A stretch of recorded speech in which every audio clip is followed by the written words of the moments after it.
Oh. Bigay mo kay Rante. Lagyan mo yung butas muna. Kung matira, ilagay mo sa Dynabolt. Kompletong ano yan ah. Kompletong...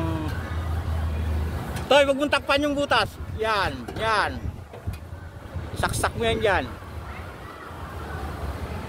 Pasok ka sa loob. Yan, tokin yan. Pagtulak mo naman ng Dynabolt, sasabay naman yan sa loob eh. Yan, lagyan mo rin yung katawan ng Dynabolt. Wag mong takpan ng kamay.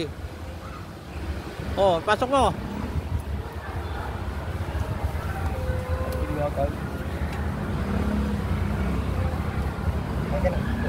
Martilyo.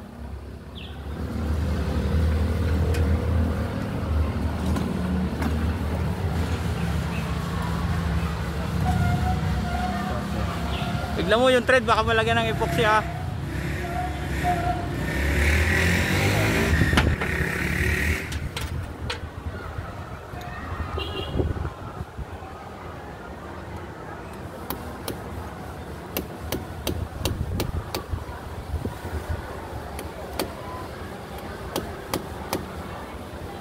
Oh, bitaw mo nga, titingan. Oh, okay na yan, ha?